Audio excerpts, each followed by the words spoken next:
We are Pakistan, Part 122. It has become a good source of revenue generation in recent years. Call center business is becoming a source of employment generation for computer skilled workers in developing countries like Pakistan, where labor rates are comparatively low and the educated class has sufficient knowledge of English. However, employment generation through call centers may be limited for a number of reasons, such as call centers only cater for business and industry in urban areas, while around 67% of Pakistan's population lives in rural areas with no access to call centers.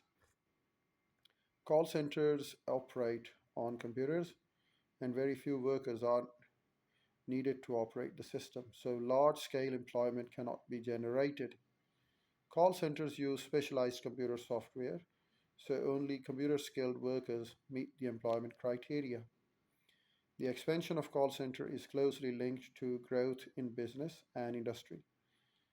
If a country is in a state of economic recession, fewer call centers will be needed.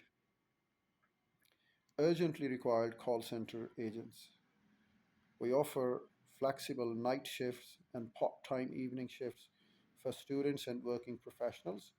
We require good English communication skills in speaking and listening, and hardworking people. Basic computer knowledge like MS Office and typing skills are plus points. Successful employees can achieve bonuses, promotions, attendance allowances, weekly spiffs, and unlimited income through sales. Free training provided to all candidates. Well, this is one way of letting them know.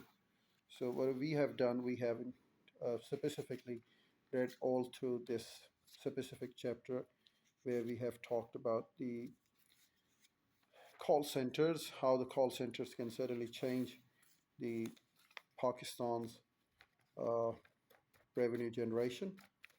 We have also talked about the cultural places, archaeological places. We've talked about Mohenjo-daro. We've talked about Harappa, and in fact, it has been a very detailed discussion. And we've talked about the primary industry. We've talked about secondary industry and tertiary industry. We've talked about the problems. We've talked about the incentives. In fact, government needs to take certain measures where they can improve the working conditions for the Pakistanis. And in fact, the government is certainly taking many measures in this regard. As we talked about the tourism, tourism is in fact is a great uh, earning source for Pakistan, given the natural, beautiful landscape for Pakistan and the historical value that Pakistan carries. But the thing is, we've got some of the restraints in terms of terrorism. Of course, there are the restraints of terrorism, and people are very unlikely to come along and see the beautiful landscape in Pakistan, archaeological sites in Pakistan, historical sites in Pakistan, because we've got these restraints as well. And of course, there are other forces working against Pakistan, one way or the other. They don't want Pakistan to be prosperous. They don't want Pakistan to be developing. They don't want Pakistan on the way of prosperity, progress. So very often we see the foreign intrusion into it. So very recently we have seen such an intrusion, and the connived scheme by India and Afghanistan. They've been sponsoring terrorism in Pakistan, trying to make lives difficult for Pakistanis. So we had tensions on the border on east, tensions on the border in west, and we've seen two of the neighbors working against Pakistan. But anyhow, Pakistan has defended its border on east and successfully has defended its border on west, and Pakistan would keep on doing it.